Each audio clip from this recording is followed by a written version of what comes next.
You're listening to STAGR Cast, brought to you by STAGR Gear.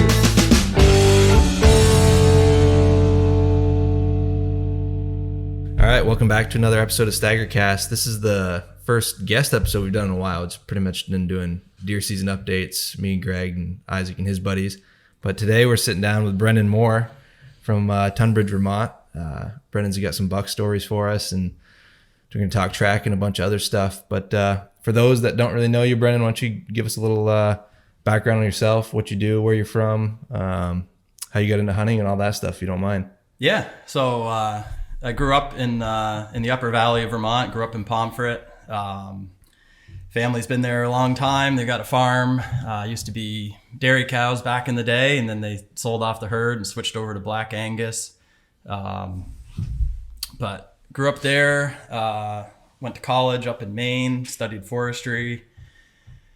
Been employed in the forestry business pretty much since I graduated. That was almost 20 years ago now somehow. And dabbled in the sugaring business for a number of years. But pretty much spent my life so far in Vermont. And, I got into hunting a little bit late, I guess. I mean, we grew up having BB guns and chasing the local chickadee population around with those. Yeah, that's where it all starts. But never really got into big game hunting until after I graduated from high school. I hunted in Vermont, of course. Started in Maine back in 2004.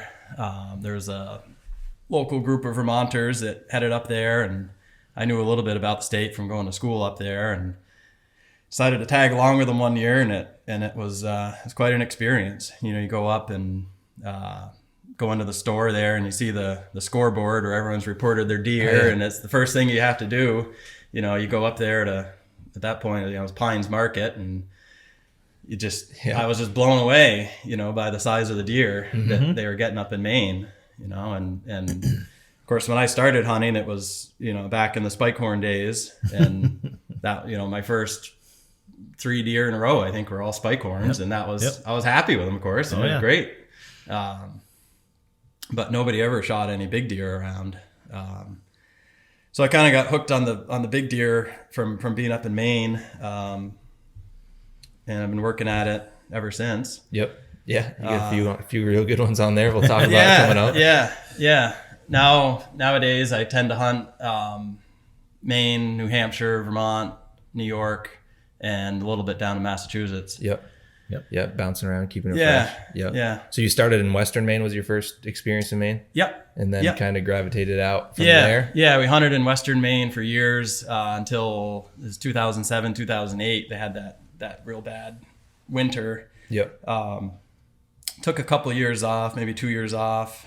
And then, and then started exploring a little bit more, kind of split off from that original group of guys. Everyone went their separate ways. And I started hunting up North Maine a little bit. And pretty much even every year, including last year, I'd hunt both Northern Maine and Western Maine. Okay. Just bouncing around, depending on snow and work schedules and family schedules and all that stuff. Yeah. When you started out hunting in Maine, were you tracking back then, or is that something you kind of picked up over the years? I started tracking right off the bat. Did you? Yeah. How'd you get into that? Did you have someone teach you growing up, or you're just kind of reading the books and listening, or just getting out there and doing it? Read all the books for sure. I mean, I've read them probably 12 or 15 times at this point. Yeah. I love to read. But no, I mean, the very first deer I ever shot was tracking, I guess. Up there? No, this is in Vermont. Yeah, this is a Vermont buck. Back home on a little small woodlot, and went out with my cousin opening morning. We had 3 inches of fresh snow on the ground, and went into the woods and found 2 deer tracks. Yeah. And they were headed away from the road, and so I just started following them, and it was pretty easy back then. I only went 25, 30 minutes, and all of a sudden there's a buck standing at the end of the track. So I pull up, I had my grandfather's old bolt-action 30-06, and I just pulled up and shot him, and he dropped. So that was my start to tracking. Can't beat that. Oh. I've never had it so easy since. Yeah. Just a natural. Yeah. Very good. I know you said so you do forestry is what you do for work. Does that ever correlate to hunting and stuff, being out in the woods and seeing and learning stuff? Does that help you, or you think that definitely helps? Absolutely. Yeah. Yeah. You get to see a lot of deer country then, I imagine. Yeah. No, it's been a good career, do some promotion for the forestry industry here. But if anyone's out there and they're in high school or at a young age and thinking of going to college for something, check out some forestry programs, because there's good jobs, there's lots of work out there. And I've been real lucky being able to travel. You get a week-long job in Maine, or you get a 2-week job in the Adirondacks, and you get paid to go out and go look at the trees and measure them and do stuff with the trees all day. But you're also, right, I'm always deer scouting. Oh, yeah. Well, it helps you with the biology too, because what age cuts they're looking, the deer like, and so you have firsthand knowledge of all of that. So you get to see it firsthand. That's a big advantage, really. Yep. And spending time in the woods and learning how to walk in the woods and learning how to navigate. I mean, when I started in the forestry business in Maine, we were cruising timber for international paper. I spent 2 summers doing it up there, and it was just 5 or 6 days a week. We were in the woods working by ourselves all day long, all summer, and we were navigating. At that point, we didn't have any GPS. Mm-hmm. It was just a compass and a thing called a hip chain, which is a string box, and it counts out. You tie off. It's a disposable cotton string. You tie it off. You start walking through the woods, and it measures the distance that you've walked. And so we would go all day through the woods, just with a compass, and it helped me, get good at navigation and keeping my bearings. And and you learn a lot about how the animals travel. Yeah. Moose and bear and deer and everything, Mm-hmm. Yeah, because a lot of that forestry stuff they're doing up in Maine now, there's the big focus on, protecting deer yards and stuff like that. Do you do a lot of that as far as like marking and figuring out like places where the deer and where you shouldn't cut and stuff like that? Yeah, that's part of it. With my current job, I'm actually not working in the Northeast at all. Working with an investment group, and the closest property that I manage is actually in Pennsylvania. Mm-hmm. But deer yards aren't such an issue down there. No, that's really cool what the state of Maine has done with that program, where they're actually buying the deer yards. Mm-hmm. Because without the yards, you ain't got nothing as far as the winter and stuff goes. That hurts for sure. Yeah. You ever found some of your better areas out when you're working that you end up coming back to and hunting and stuff? Yep. Yeah. That's good. I bet. Nice. Yeah. Sometimes it pays off. Yeah. Not always. Yeah. But just driving around and seeing the country and figuring out roads and all the access points and stuff. Yep. That helps. But honestly, I've had pretty good luck just going into a random place. Yeah. You know. Yeah, can't beat that. In recent years, when there hasn't been as much snow and stuff, and when you're not tracking, how do you go about hunting on bare ground up in northern Maine compared to other parts? Because it's tough up there. The deer are scarce up there, and there's been a lot more bare ground hunting, it seems like, in the past few years. But how do you attack bare ground up there? Because it seems like we're going to be rolling into that the first 2 weeks of the season. It's hard. I'm a lousy bare ground hunter. I'm probably the world's worst still hunter. I have very, very little patience for it. But what I try to do is imagine that I'm on a track of a buck. And in certain terrain, I've done enough of it that I know where the bucks are going to travel, and I have a sense of where they're going to bed down. Mm-hmm. It's not always right, but I have like an imaginary buck track. Yep. And sometimes I do hunt places that I've actually tracked a buck. Yep. Right. And there's some places in Western Maine, I've hunted them enough, that in some places I've actually taken, there's one mountain I've taken 2 bucks on it, and they were, I killed them within a couple hundred yards of each other. It's 3 years apart. Yeah. And I know the travel patterns on that mountain. I could go up there today without snow, and I'd have a good chance of seeing a buck. Yep. Just because I know. Yeah. I've been around it a lot on snow, too many times. Yep. But so that's one trick I use. Yeah. But do you do much like preseason stuff up in Maine, or you kind of just when the season comes, you're going? I know you're a busy guy, so. Yeah, no, I've never really done any scouting up there. Yeah. To speak of. Yeah. Yeah. Yeah.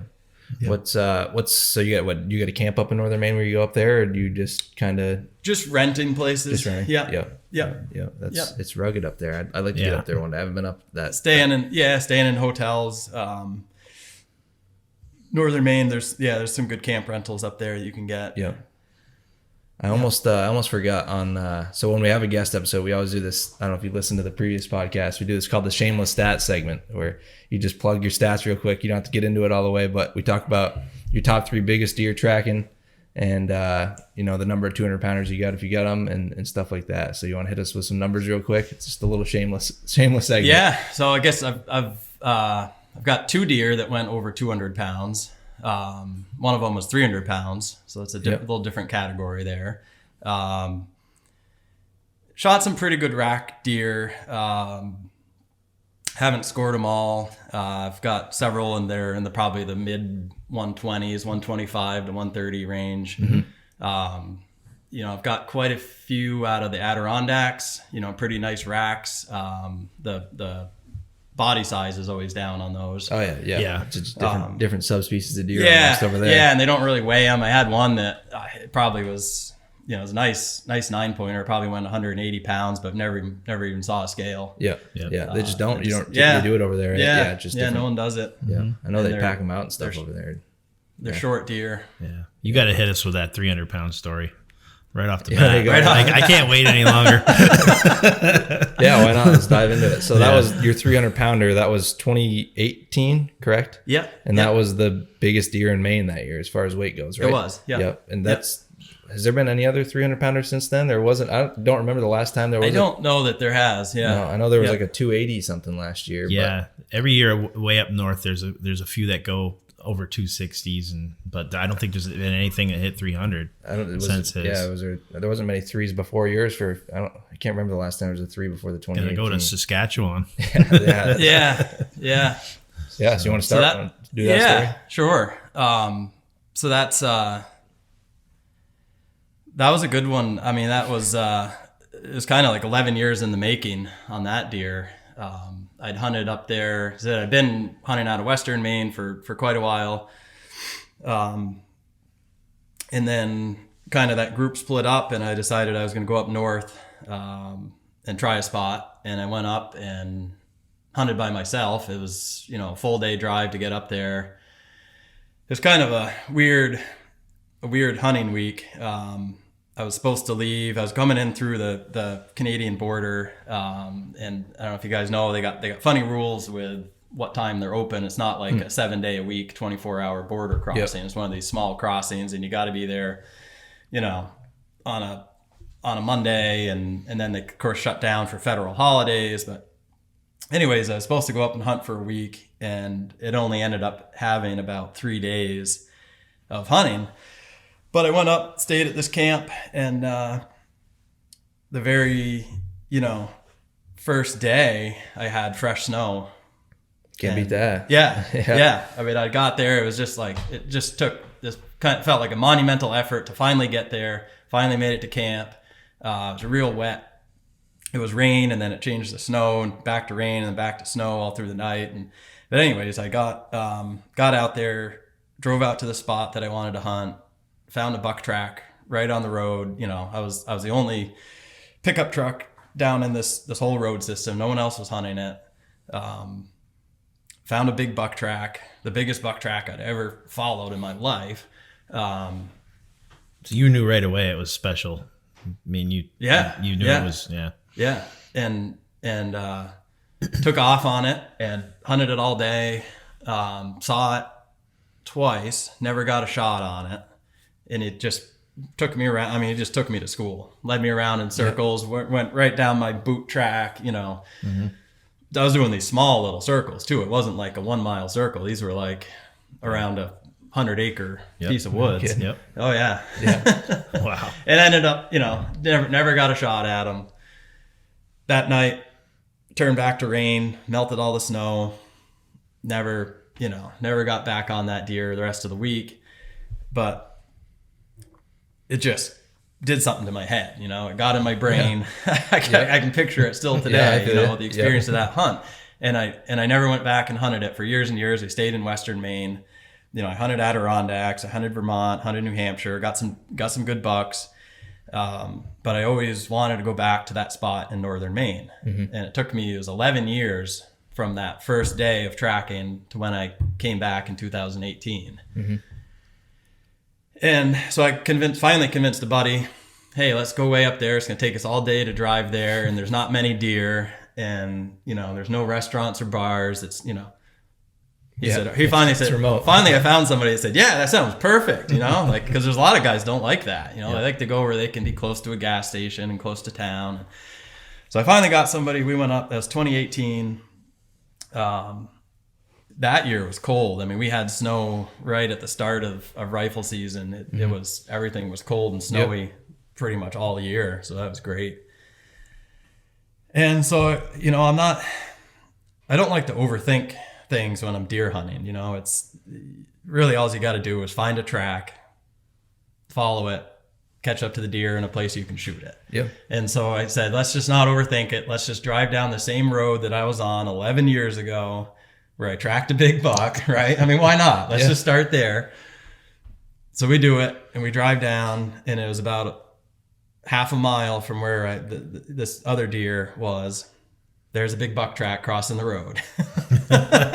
Waiting for you after 11 years. 11 years later. And say, all right. Well, you know, was it the same deer? No, of course not. Yeah. Grandson. It's grandson.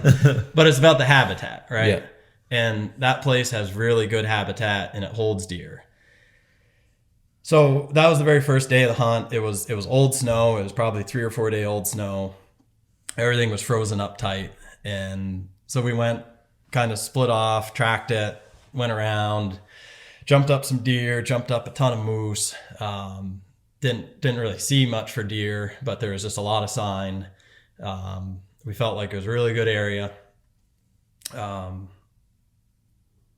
Hunted it that first day. The second day, we were in there. This must have been the Tuesday. It snowed and snowed and snowed. And it was just like probably snowing, 4 inches an hour for most of the morning. Just cranking. Just cranking. Yeah. Like beautiful snow. It was wicked cold. It was, 10 or 15 degrees, just nice powder. And we went around and my buddy got on one deer track. Couldn't really ever catch up to it. And by the time he started getting it sorted out, everything was just windy and blown in. And so we switched off. We got on some other deer that were super fresh tracks. But there was nothing small. It was just a group of does.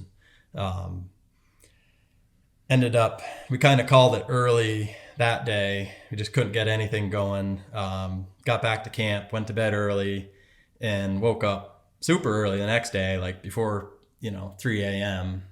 We were up and had breakfast, hit the roads, said we're just going to go out and drive and try to do it, Benoit style, get out there, drive the roads and find a track. Yeah. And at that point it had stopped snowing and we had 6 or 8 inches of good fresh powder. So we were super psyched about that day and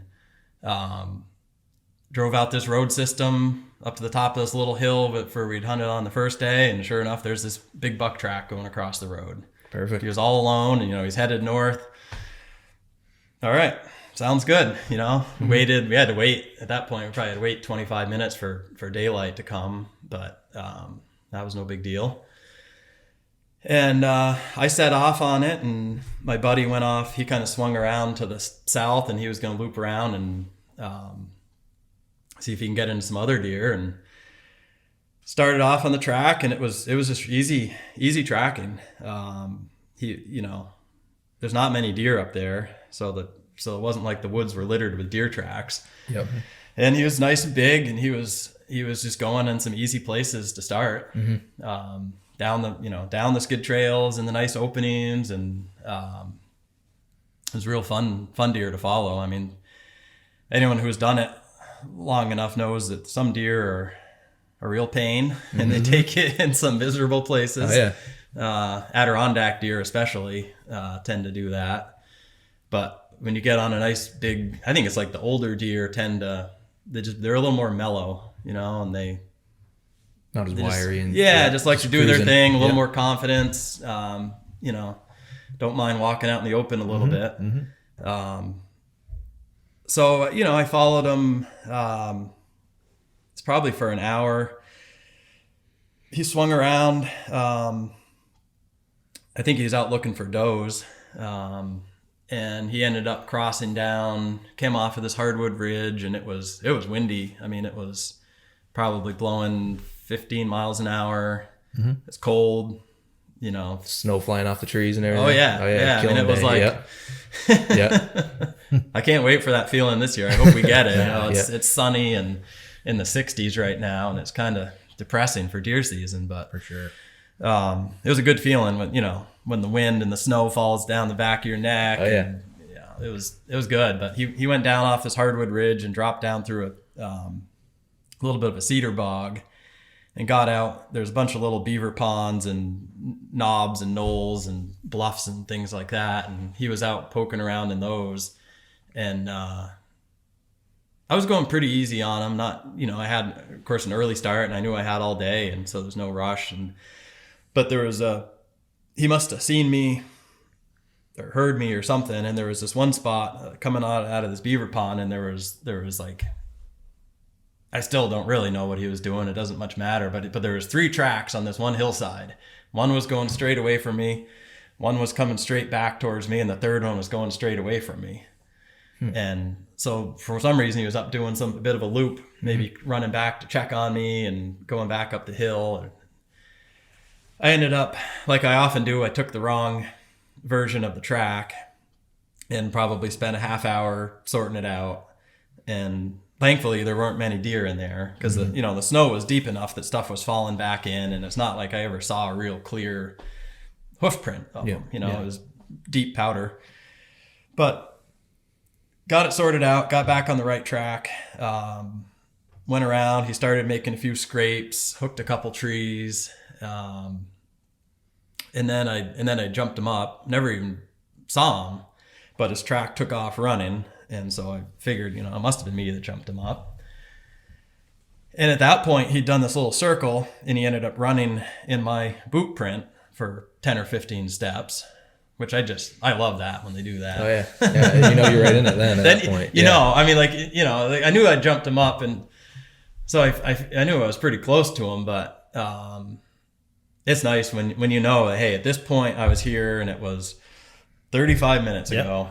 And now I know I jumped this deer and he ran down my thing for 10 or 15 steps before he jumped off. And it just, I don't know, it gives me a little confidence boost that I know that you're right there. I'm on the right. Yep. It's go time. I'm on the right track, And then he took me through some pretty thick stuff. I jumped him. I must have been pretty close. I just never saw him. He had a pretty good scare, and he took off running. And he didn't go all that far. I mean, he was pretty friendly deer. Like I said, he would only go, a couple hundred yards, then he'd slow down to a walk, just go back around about his business. He did a few more little loops. At one point he was at this beaver pond crossing, and he'd gone over this blowdown, and I went around it, and then he did a little, I don't know, figure 8 sort of thing, and it got a little bit confused at that point. He was the wind had been up enough, and at that point, he'd taken off running. So of course, he had a little lead on me, and there was just enough time that I was having a little trouble sorting out his track. But I saw there was one track that went out across this old beaver pond, and it was probably 200 yards across, all swale grass, dried up sort of stuff. But the tracks were just hammered with snow. I mean, you could only see one out of every 10 hoof prints in it, and I was just like, what the heck? How is this deer? I was right on him, and now it's all blown in. But the wind was whipping pretty good, and it can really fool you. You got to take it with a grain of salt. And so I decided to go across that beaver pond, and then I got over into the woods on the backside of it, and it looked much, much better. Looked like a fresh track once again. So I was feeling good there. At this point, did you know it was a like a exceptional deer, or with the deep snow you could just tell it was a big deer? Oh yeah, you could tell it was a big deer. Yeah. But you didn't know how big. Yeah. No. Yeah, I mean, I knew it was, I had great confidence that it was over 200 pounds. Yeah. First part of November too? Yeah. Okay. Yeah, it was the second week of the rifle season up there. Yeah. Sorry to interrupt. Yeah. No, it's fine. Jump in anytime. It had a real wide stance, and good stride. So, and I could tell, just like the way it was walking through stuff, he was taking the easy route. He never went through any trees that were super tight together. So yeah, I had a good feeling about him. Yeah. Plus, it was the only buck track. Yep. There. Yep. That makes it easy. It's not like I had a lot of options. Yeah. There's not a lot of deer up there in northern Maine. So yeah, I just stuck with him. He ended up getting in. There was a little yearling that he went and checked on. And I just about spooked her out of there, but I was able to put the brakes on, and she was feeding on the side of this little beaver pond, and got around her and didn't even chase her off. I was able to sneak out around her without disturbing her. And must have had your heart going for a second though when you saw a deer right there. Yeah. Oh yeah. Yeah. I was looking right. I was trying to say, all right, well, there's one. You always got to say, well, where's the other? And but he wasn't there. And then he headed down. He's basically just heading in this straight line out through the woods. And then I never really noticed him feeding, but he did do a little bit of a switchback in his track before he bedded down. And some deer, sometimes you guys will see them. They'll feed and they'll pop some ferns, and you'll notice real heavy feeding activity before they bed down. And this one didn't really do that this day. He was just kind of meandered a little bit, but it was just ideal conditions. It was still windy, still good quiet snow, fresh, and it was good. Like I said, it was just about the only buck out there, at least that that we knew of. So following it was simple at this point. So I was able to keep my head up and keep looking for him, and ended up catching up to him. He was bedded down. I was on this little spruce area. There's some, big mature spruce, but a lot of small ones, head high, Christmas tree size things. And the only thing I saw at first was his antler. I think it was his right side sticking up. I could see the kind of the ends of the tines and his main beam there. And, it was probably 30 yards away. And then I got real excited, Yeah. And he didn't know I was there yet. But it was thick, they don't like to bed out in the open. It's not like it was a park. And so I really couldn't see the deer. I could see his antler, and he was moving around a little bit. And so I pull up the gun, and I was looking, I was really tempted just to shoot, because I could tell right where his body was, and it was just a little fir tree. I was like, I probably can get one right through there. Yep. But I didn't, and I hesitated, and I said, no, I got to get a better shot than that. And there's just a little clearing, and I just kept the gun up and kept the crosshairs on him, and just took, 4 or 5 steps even closer to him, and got where I could see from his shoulder up through. And I shot him right in the neck. Jeez. Dropped him. He, started kicking around, kind of jumped up. I got another quick one in him, put him down again. And that was it. Jeez. Wow. Right there. That was 11 o'clock in the morning, and I started the track at daylight. Yeah. So you can't beat that. That's as good as it gets right there. Yeah. Was he, when he's bedded down, was he facing back towards you, looking back, or was he kind of just didn't seem too worried about you? He was kind of looking away a little bit. Quartering away. Yeah. All right. So so you get up to that deer. What's your first reaction to that thing? Oh, it was giant. Yeah. No, I mean, you could tell the size of it. It was a real thick deer, real fat deer.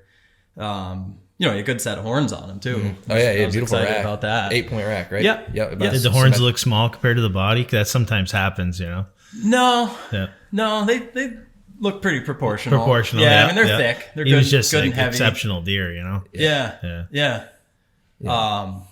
Probably just the thickness of him and his legs, just how beefy. How beefy of a deer he was. We'll post some pictures of that for the people that are listening to see how thick that deer was. He's a long deer too. You don't get that super weight without it being long. He's long and thick all the way through. Yeah. It's a big frame deer and but very, very thick. Yeah. So how's it getting a 300-pound deer out of the woods? So you shoot him, and I know you're telling me in the truck on the way over that you moved him like 15 feet to get pictures, and then you're before I dressed him out. Of course, the spot that he died wasn't that nice of a spot to take a picture, and he's half upside down, and so I grabbed onto him and moved him. And I moved him like 10 or 15 feet, and just to get a better spot before I dressed him out. And holy cow, was it heavy! Did I just shoot a moose by accident? Straight up. And I've shot moose. I know what they feel like. And I shot them. The 650-pounder. Yeah, can't move them much. No. But it was big. It was big. How far from the road were you?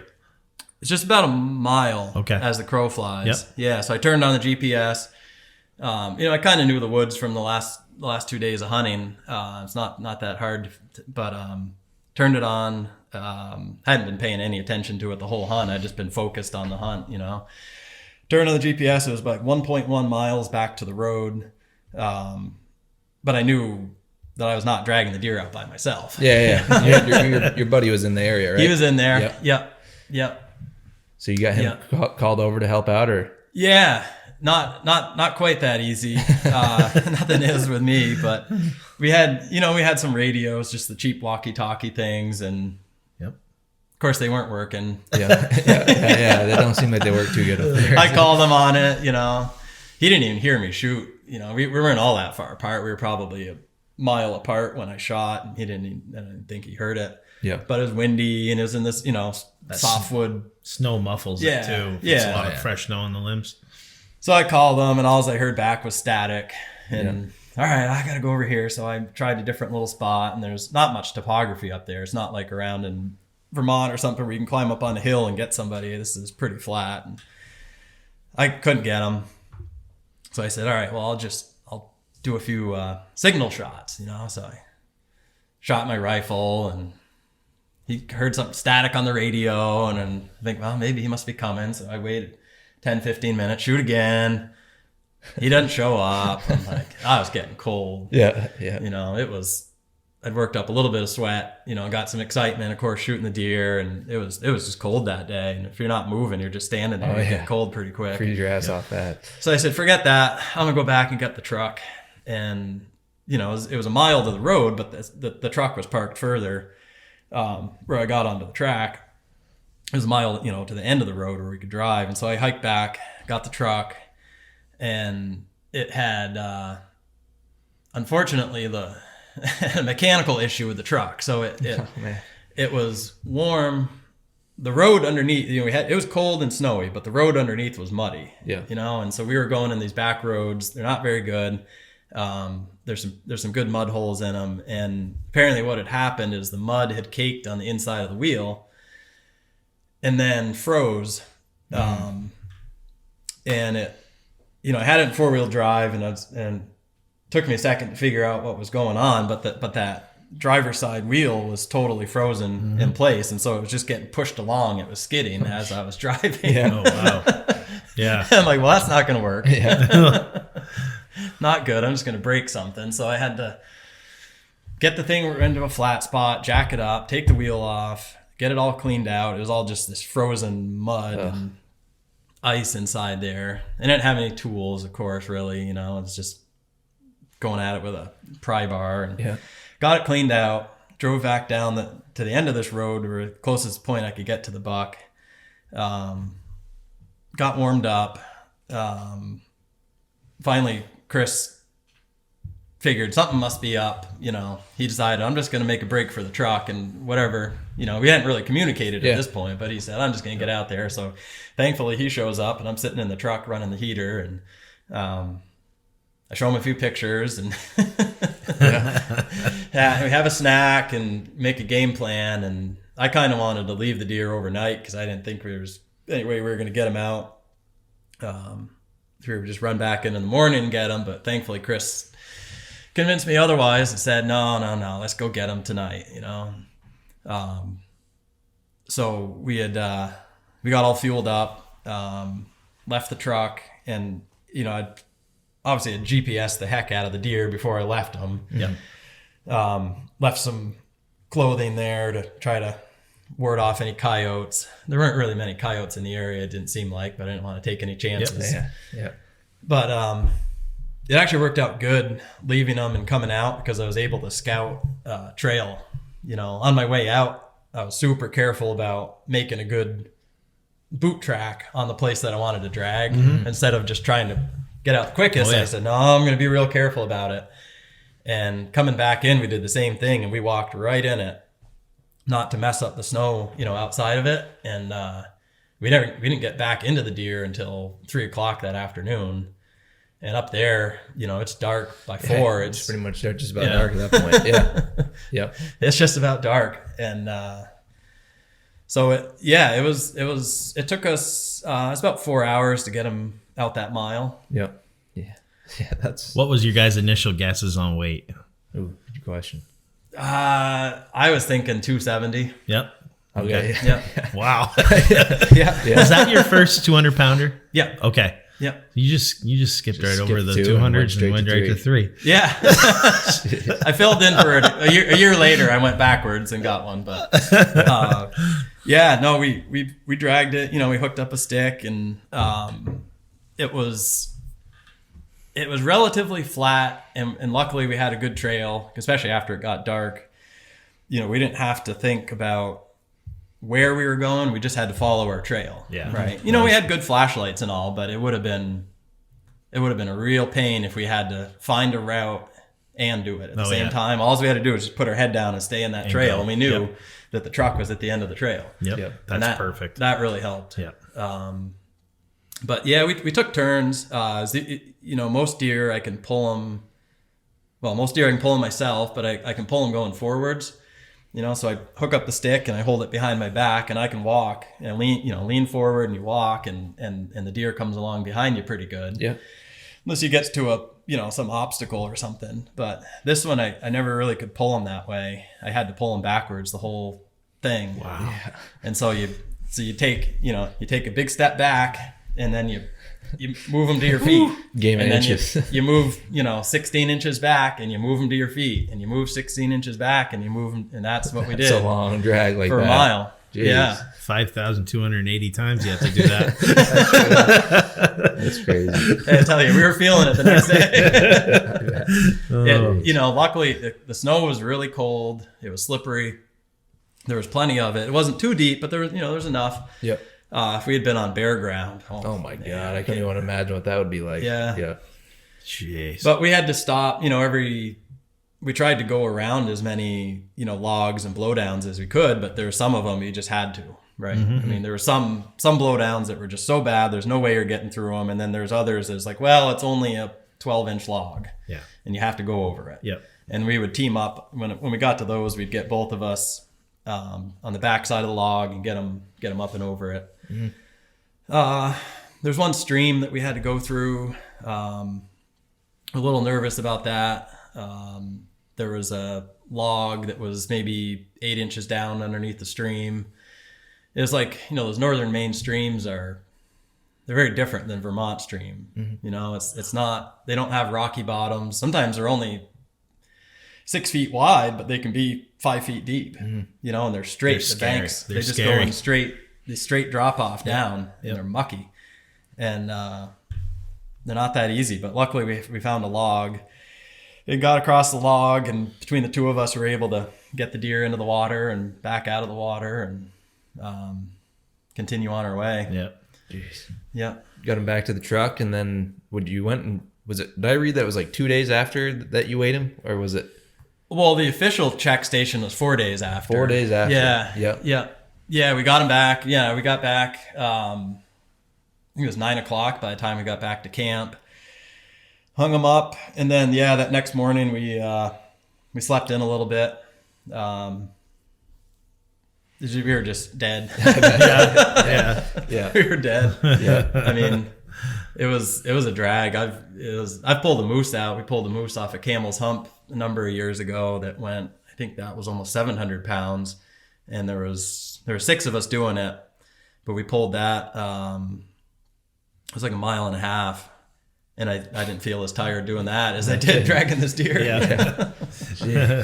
So you hung him up at camp, and then you weighed him there. You had a scale with you guys there? No, the lady that we were renting from did. Okay, gotcha.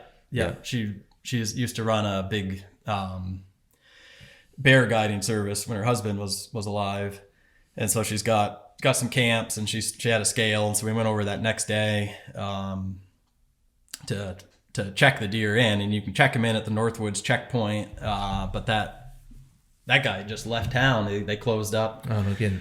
So we checked it in. There's a logging company up there, and the woman working in there did the official, reporting paperwork, but she didn't have any scales. Oh, wow. It was just I'll do the paperwork and I'll put the tag in it, but we're not going to weigh it. Yeah. So we went over to this lady's camp, and it was a digital scale. And we hung it up in her backyard, and it kind of bounced around. It was anywhere from 295 to 308. And I don't know, kind of didn't believe it at first. Yeah, I bet. Yeah. You're not used to seeing 300 on a deer scale. Yeah. And we kind of said, we knew it was heavy, but I was like, man, I don't know, that scale, I'm not sure that scale's right. It's, but I'd been, right up until that point, I'd been working in a big sugaring business, in Vermont, and we was this kind of industrial scale sugaring operation, and we had a really, really good set of floor scales because we sold all our syrup by weight, and these were state inspected every single year for weighing syrup.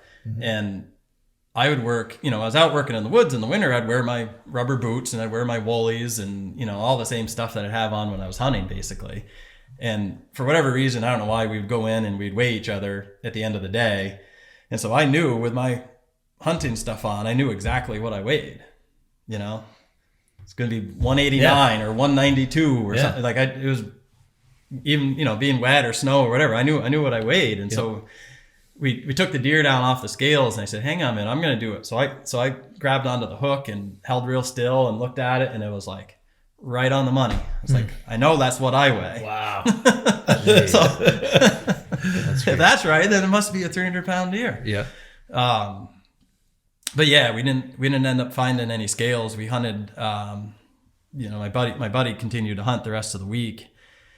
And then we came out Sunday, out through the woods, down in Medway. We found a spot there, a gas station in Medway, and they had scales and they were open. And so that guy did it. He weighed it, and it came in at 300 pounds on his scale.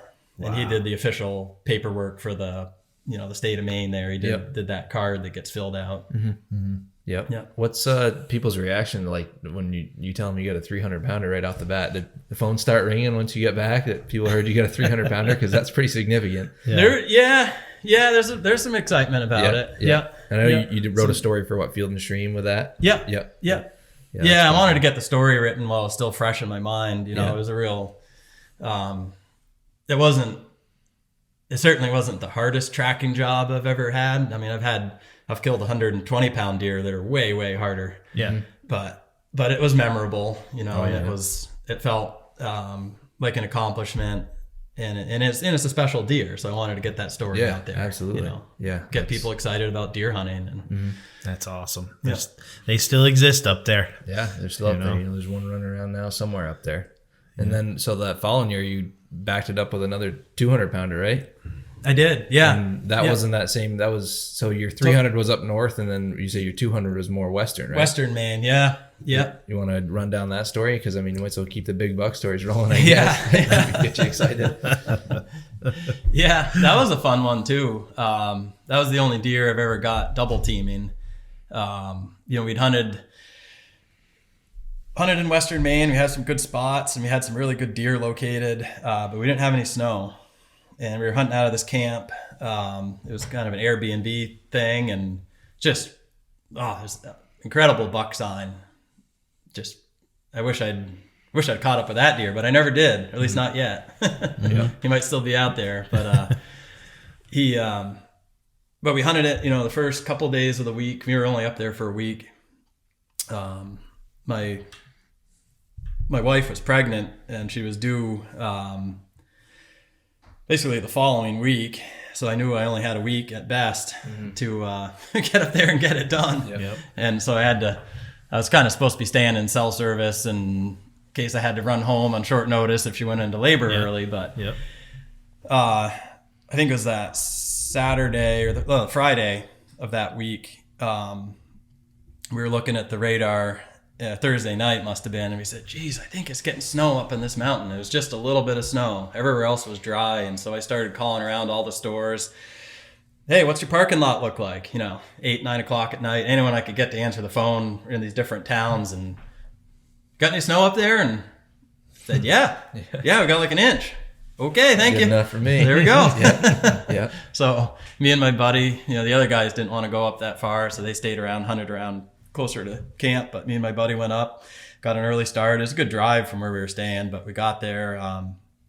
Again, it was a place I had hunted before. I knew the road system a little bit, chased some deer around. And we drove in quite a long ways, never saw any tracks. Got to the very end of this road, and within 25 feet from the end of the road at the back of the landing, here's one deer track going across it. The only track we saw that morning, and it was kind of a little bit snowed in. Wasn't a whole lot of snow anyways, but it was,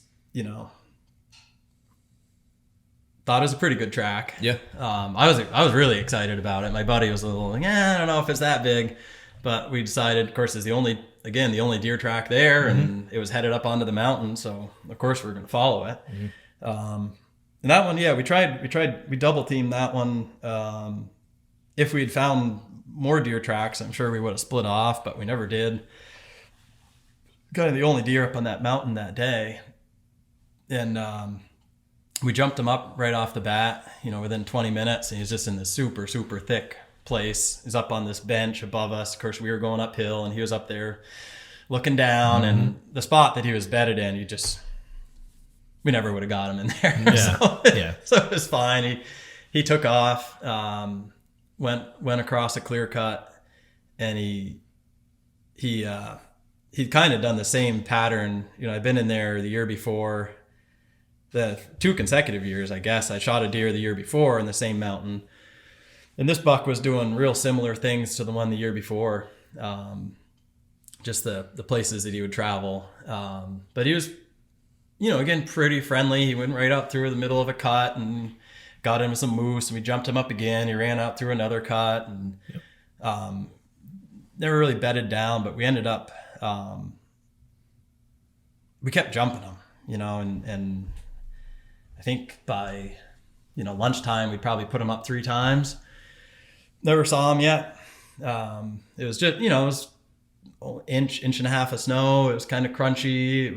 There's 2 of us going around. We're starting to think like, maybe this isn't the greatest idea in the world, It's one thing to chase him around all day, but really what we wanted to do was shoot the thing. But we just stuck with it, and he came, up and over a mountain. We jumped him again. He went down, and he basically kept, every time he'd turn to the left, and he would go down his track, and then he'd turn back, and he'd backtrack on himself, and he'd jump off to the left and go down and do this thing. And he ended up crossing down this road and dropped down into this little bog. And it was, there was a ½ inch of snow down there at most. And there's lots of that swale grass that was, chest high. There's some moose in there. There was some other deer in there, and it was really, really hard tracking. And at that point, we were thankful to have each other, and we'd kind of switch off lead. Basically, every time we'd jump it, I'd let the other guy do it, and we'd keep switching back and forth. And we were both looking for the deer, and we both had a good chance of shooting it. And it was nice in that really hard tracking to have two people. Yeah. Because there was so much to look at, it was good bedding area, and the track at that point had really started to meander, and so we just stuck with it, and it was hard enough. We would lose the track. Just you get into an area the size of a house, and there'd be no snow. Mm-hmm. And all right, well, you can kind of look in the woods, and you can kind of see that there's 3 or 4 places that he could have gone out of. So you got to go check that one. Mm-hmm. Nope. Check that one. Nope. Check that one. Yep. Okay. There he went. So then you get back on his track. And we did that for a little bit. And then we was lucky enough, I was in the lead and just came around a little corner on a skid trail. And again, I could see his head, and I could see his rack. He was broadside. I don't know if he had heard us or if he was just standing around kind of looking, but I was able to, again, kind of put a little bit of a sneak on him and get in and shot him. He took off. He was running across the trail. I was able to get a second shot, hit him twice as he was going across the skid trail, and piled him up just in the woods on the other side. Wow. Excellent. Excellent. Yeah. That was nice. That was a nice little 9-pointer. 211, you said? Yeah. Yeah, that's good. And help right there to drag that time. No going out searching, huh? Well, yeah, that one actually, it wasn't too bad. I pretty much dragged that myself because the truck was way on the backside of the mountain, of course. Yeah. And so we split up, and I sent him over to get the truck and drive it around. And I only had there's this road, it was all gated off with boulders. You couldn't get into it, but I knew it was like a quarter mile to get him up to that road. Oh yeah. Perfect. And then once he was on the road, I dragged him down the road. And you could walk. I could just tow him. Just walk with him. Jeez. It wasn't too bad. Not like a 300-pound. Oh yeah. That's a lot different.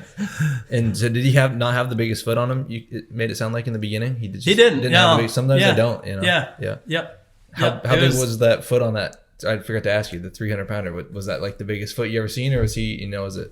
Oh yeah, that was big. Yeah, big. Yeah. No, it was good. It was a good. It was a good 200-pounder. It was early season, and he was pretty healthy. Yeah. Yeah, good. Pretty fat. But that's good. Did you on the 300-pounder? Do you end up getting a deer mounted? And I did. Did they do it justice as far as using a big enough form for it? Yeah, they had to use the biggest one they could. They didn't have many options. Wow. It was kind of a special order thing. Yeah, I figured it probably was. Yeah. Jeez. You said that buck was a 9-pointer, the 211? Yeah. 9-pointer, right? Yeah. I just have to get a picture of that one from you. Yeah. Yeah, I'll put it up. Yeah, that was fun. Yeah. It was nice. It's fun double teaming. You guys, if you guys have ever tried it. But yeah. It's special when you get to do that with a buddy out there. Yeah. It's just and it's a whole different a little dynamic. more social, and it's a good way to teach, new people too who are just getting into it. Mm-hmm. Me and him will never do it because I can't even keep up with him when we go to Walmart. Was it your same buddy that was with you for the 300-pounder? Yeah. Same one? Wow. Okay, so you guys had a couple. He's due. Okay, it was the same guy. This is his year this year. Wow. I'm telling him he's ready. He's due. Well, I was going to ask you guys, what's your preliminary plan this year as far as what you're going to hit first and where you're going? And well, we've been in New York already. Over there a little bit. We're headed to Maine for the second week of rifle season. Mm-hmm. You're looking at that 10-day forecast because we are every 5 minutes right now. Forecast. I don't like the forecast. Yeah, but it's. With my work schedule and family and stuff, I just got to lock in a week. Gotta go. Yeah. We committed to this week months and months ago. Oh yeah. But I do have enough flexibility. In Western Maine is close enough that I can run up there on a weekend. Perfect. We've got some family in Southern Maine, so we go there for Thanksgiving, which works out good because I can bring the wife and kids and leave them there, and I'll go hide in the woods and try to fill a tag at the end of rifle season if I need to. Yep. So we bounce around, but just. Yeah. You do any Vermont hunting anymore, or did that 300-pounder ruin you for Vermont? No, I still do some. Yeah. Yeah, a lot in muzzleloader, it seems like. Yeah. I mean, I really like hunting on snow, and it seems like that's the only time we get it anymore is in muzzleloader. Muzzleloader is like, feels like the old rifle season for Vermont now. It's kind of like nostalgic, you know. It's just like, because we don't get the weather till late now, so. Yeah, and I have a lot of fun with my muzzleloader. Yeah, there's something about it. I mean, I love rifles and multiple shots and quick shots, but something about just having that single chance at What do you run for a rifle and a muzzleloader? I've got a 7600 rifle, 30-06. I've taken a lot of deer with that. I actually just bought a Weatherby bolt action in 308 this year. It's one of their ultralight. Yep. It's way more modern than anything I've ever used before. Super light. It's I've got a scope on it. I've got a peep sight on my 7600, but I got a scope on this Weatherby, and even with the scope, it comes in a full pound lighter than the 7600. And it's just something different. I don't know. I feel like with the bare ground hunting, is becoming more and more common, you know, that I bought some new camo, you know, I got a bolt action gun. I've got a set of rattling antlers. I got a couple of those put together this year. And so I got to try to change up my tactics if I need to. And I can't, if there's no tracking snow, I'm not going to go out and exactly. That's the way it goes. And track. So it's the same thing you do is you have a scope gun for no snow. And you mentioned that because I brought my, so I'm going to run a Model 700. There's my grandpa's that I got. It's a pretty light piece, older gun. I'm going to go bring that to a shop today and get a new scope put on it. So nice for bare ground. But I usually have an automatic with a scope for bare ground. But yeah, you got to adjust. The last few years, I mean, you're hunting the whole season on bare ground. It seems like since 2019 was like that last good season that we had a good amount of snow early on. But the last 2-3 years have been pretty tough as far as that goes. Yeah, for sure. Hopefully some things will change. For sure. How's New York been already? Is it tough over there starting, or did you see some deer or not? Yeah. I passed up a doe over there in the muzzleloader season. Haven't seen any bucks. The rifle season started. I guess that was just last weekend. Went over. I found a shed, found a area. I've hunted there a number of years, and I kind of keep going back to the same places and check. And so already between muzzleloader season and rifle, I've checked out 4 of them. One of them had pretty good sign. 2 of them were absolutely terrible. Like spend all day hiking and I see a single buck rub. And then the 4th one that I went into was just loaded with buck sign. Oh, no kidding. Yep. That's awesome. Yeah. So I'm really excited about that. Yep. It was the other day. Of course, it was 65 degrees and sunny, and I jumped up one, and I just couldn't get them. I tried tracking them on the leaves were 7-8 inches thick and just crispy. And I tried tracking him. It was easy. He took off right off this bluff, a typical place that the buck likes to bed, and he went right down off the mountain, and I followed him going down, but then when he slowed down in the bottom to cross the stream and go up, I couldn't stay on his track. Yep. You get to do much tracking on snow over there, or are you typically over in Maine or Vermont? I used to. Yeah. I mean, it's a long rifle season. I learned a lot about tracking in the Adirondacks. Yep. It's pretty good deer densities. And they've got some country. We hunt in the high peaks on this public land. There's a lot of mountains. Yeah, it's big. It's real. A lot of big woods. There. Yeah. There's no shortage of woods down there. Forever wild too. Yeah, so they're small, and it's you got to really pay attention because they're not real big deer. I've shot some pretty good rack bucks, but nothing big weight wise, and they don't have big feet. And they're short. They fit pretty much every deer over there will fit sideways. Going across the tailgate. You can't do that with a Maine buck. No. They fit lengthwise. Different species almost. So when you're tracking in the Adirondacks and stuff, what are you looking for to separate, a good buck track from, a smaller deer or doe? To pick them out. Primarily the way they walk, not just sometimes that you can tell by the foot, but it's mostly the stride, and then the spacing, the left to right spacing between the tracks. I found that to be most reliable indicator no matter where you are. Gotcha. Yeah. Yeah. And then the pattern. I mean, the does they kind of zigzag more and they'll duck under some branches and you get on a good buck, especially if you have some snow. You can see his antler marks. Yeah, that gets me fired up, the antler marks. The first big one that I shot tracking over there was real clear. That was probably 24-inch wide spread on him. Oh wow! And deep snow. And as soon as I got on his track, he'd done some feeding, and I almost couldn't believe my eyes when I saw these things down in the snow on the side of where his snout was. That's awesome. And then you see it again, and then you see it again, and it's like, oh boy, this can be exciting. Yeah, yeah. Oftentimes they'll just kind of hit one side. If they're on a side hill, you can get the left or the right beam in there. Yeah. So that's always a good indicator. Yeah. So you've been in New York and you just started doing the little doe hunt in Vermont, heading up to Maine the second week. What else? Any other states you're just gonna stay flexible, or what are you gonna do? Stay flexible. Probably hunt New Hampshire for a few days. See how the season goes. But then we've been heading down to Massachusetts at the end of December. Yep. That's a cool little season down there. Yeah. Yeah. That's special. Yeah. It's fun. It's just relaxed. I don't know.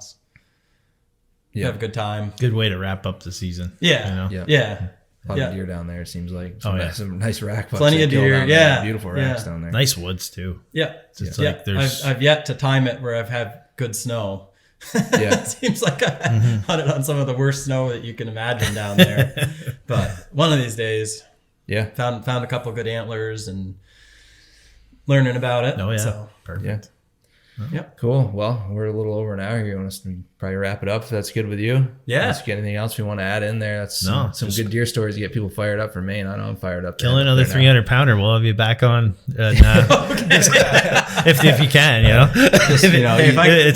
it's like make it sound like it's easy, but boy, you really accomplished something there. So congratulations on that. So yeah, thanks. That was awesome. Yeah. Thanks for hopping on this, man. We appreciate it. It's good to talk with you. Yeah. All right. Fun. Good luck, everybody. Thank you. See you out there. Be safe out in the woods. Perfect.